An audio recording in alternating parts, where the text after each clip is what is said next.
দেখো কচু কচু মশলা করছি।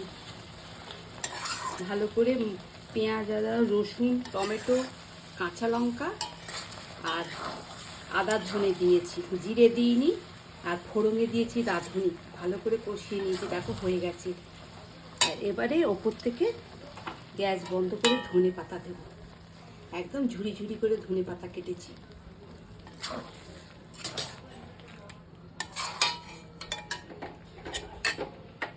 এইটা রাখবো।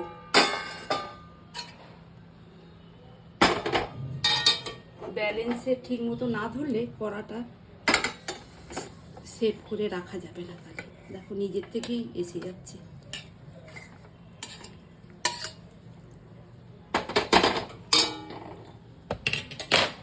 এটা গরম গরম রুটি ভাতের সঙ্গে খাওয়া যাবে। পরোটার সাথে অতটা স্বাদ লাগবে না, কিন্তু গরম গরম রুটির সাথে খুব ভালো খেতে লাগবে। কচু মশলা দেখো, কালারটা অদ্ভুত রং এসছে।